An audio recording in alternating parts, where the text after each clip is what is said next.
That is. So was she? She was actually under the pillow and everything. Yeah, that was her. Oh man, that's crazy. That has to be so scary. I mean, I'm sure they filmed it safely, so no, she was never in real danger. But suffocating is a horrible way to die. You know, basically, you can't do anything. Honestly, the way I thought that was gonna, I thought he was gonna she was gonna be just like he was gonna put her unconscious, Yeah. But then, of course, it doesn't go that way, and then you see her body post-mortem the next morning, and it looks really, her skin's already started to turn, and then you see her her iconic kind of manicure. It's like rainbow, neon colors. I don't know if you noticed that throughout the film. Yeah, where you see her hand and it's lifeless. It's just, oh man, it's so fucked up. But also we have to think about, real quick, going back to the story, that Al Monroe knew exactly what he was doing and makes a conscious decision to kill her in order to try to save himself. He knew exactly the repercussions of that. You know what I mean? He could have played that out in a different way, or taken the knife away from her, or kicked her off or something. But after a certain point, he sees that she's dying, and he's just like, "Oh, fuck it," and he keeps going. So, he was completely at fault, and I hope everybody realizes that it wasn't an accident. He meant for that to happen. And Max Greenfield, when he comes in the next morning, he was like, he's like, "This isn't your fault." And then Al is like, "I don't know, it kind of seems like it is." You remember that? When he's crying? Yeah. Oh my god, yeah, that was so hilarious. I mean, the scene is, what happened was horrible, but just the comedic, the lines in this are placed perfectly. They kind of catch you off guard almost. He's like, that dude's like a bootleg Zac Efron. Did you notice that? Yeah.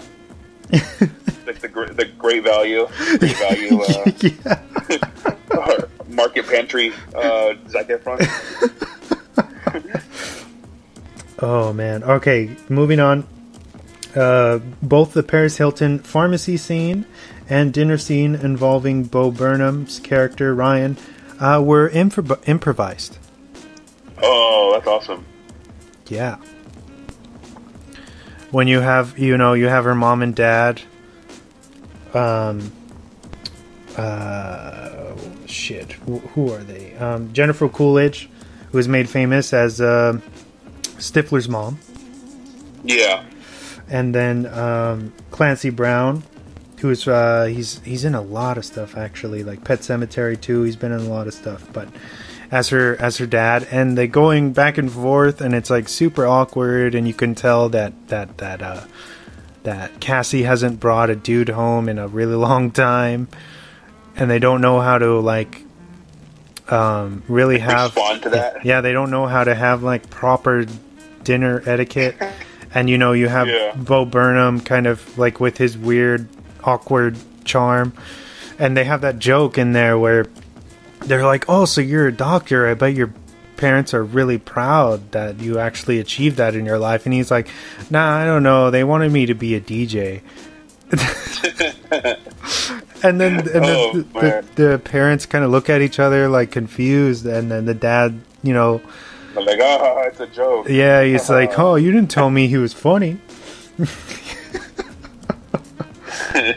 But yeah, all of that was improv. Oh, that's so cool. That was great. Yeah, it really, really works. The director, Emerald Fennell, was actually 7 months pregnant when the production was underway, which in her own words, I guess helped shape the film to its final product. I think she gave birth just 4 weeks after the film wrapped. So wow, pretty interesting to be able to, at 7 months pregnant, handle, especially if you watch the interviews, everybody speaks so highly of Emerald, and they're like, oh, she's a class act, she's so lovely, she's so nice, I wish everybody could, like, you know, take notes on how to direct. And it's incredible how, you know, she's never done a movie in her life, and she was so, like, clear-headed and able to just get what she needed done, you know. So that was awesome. That's cool. I think like, just like Olivia Wilde, as I don't know if everybody knows, but Olivia Wilde is a director now as well. And she famously said that she has a no asshole rule on set, and which is why she fired, I think, Shia LaBeouf on one of her new projects she was working on. But I guess Emerald actually has that rule as well on set. No assholes allowed. Oh, nice. Okay. Carey Mulligan was cast as a way to shock the audience, and a similar approach was actually taken for the popular men in the film, who are all known as nice, funny guys within pop culture. So everybody was picked strategically in order to kind of make us feel uncomfortable and take us out of our safety zone, so to speak. So it's pretty genius. Yeah, she did her job. That was pretty. It's a genius of her to do that. That was definitely caught me off guard. My final Swann fact here: the original ending was actually just her death, but after some serious thought, Emerald realized that Cassie was very detail-oriented, and it was plausible for her to have planned out her revenge from beyond the grave. There was also another alternative ending in which Cassie showed up to the wedding and kills Al Monroe and all his friends. But the idea was eventually tossed out after seeming too unrealistic. Do you have any thoughts on that? Ooh, that would have been interesting. I don't know.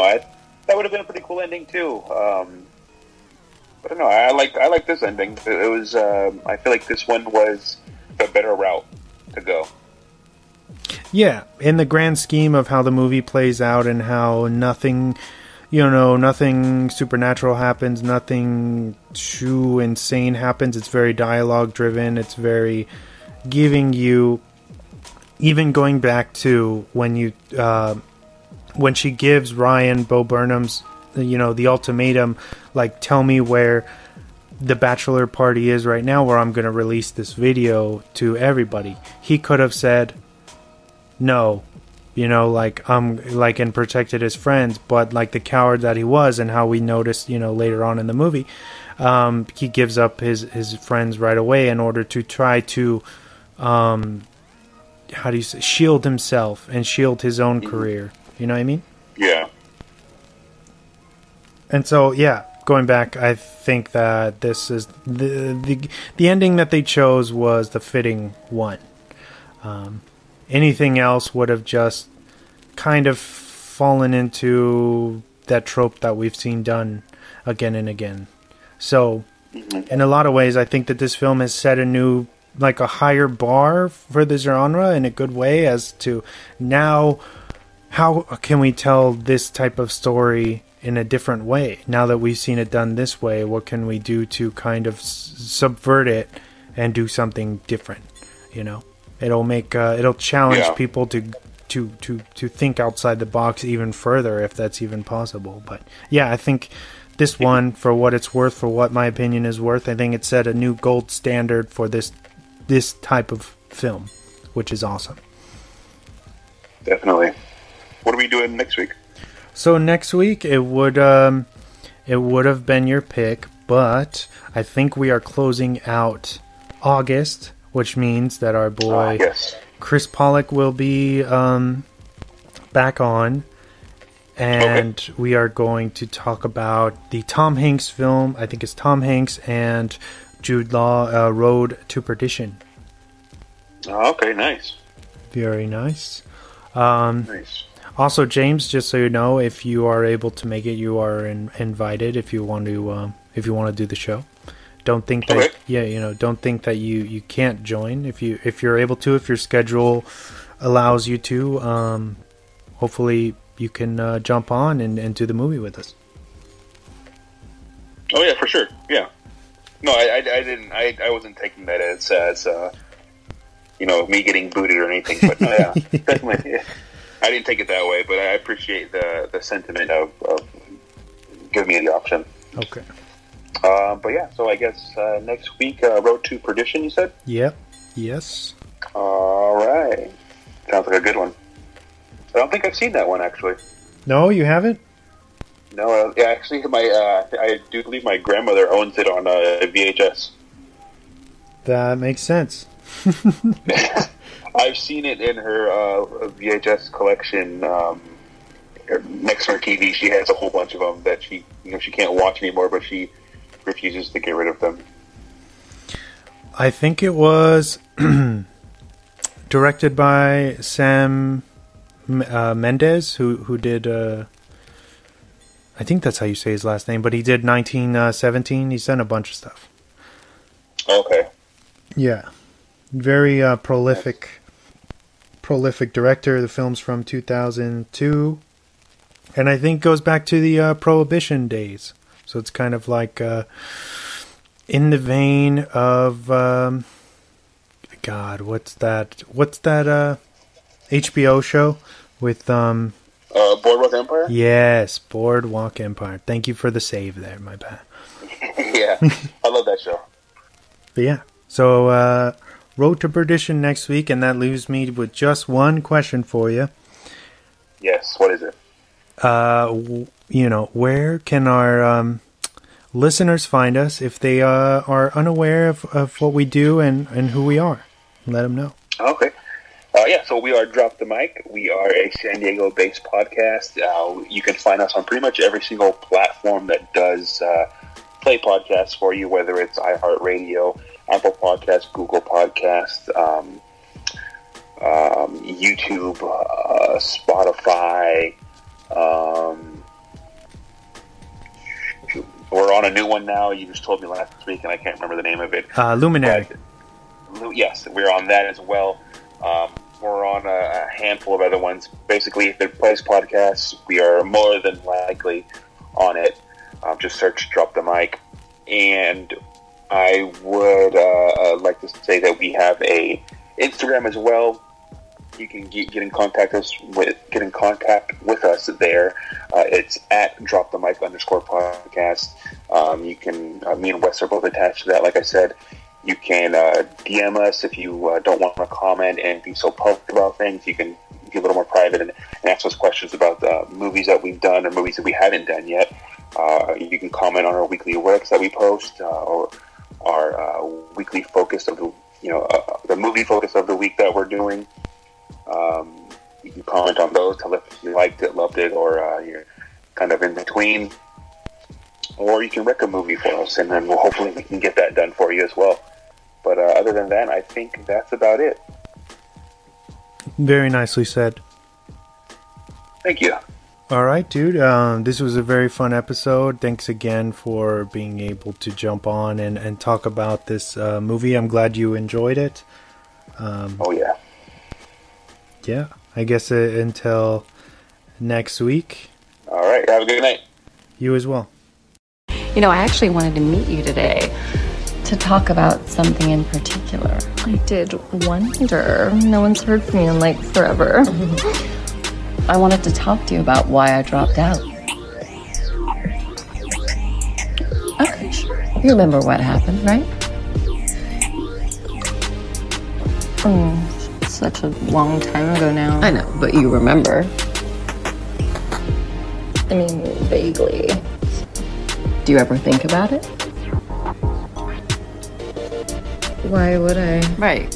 Why would you? So if a friend came to you now, into your house, and told you that they thought something bad had happened to them the night before. Cassie! Something bad. It was years ago. What would you say? What would you say? Ugh.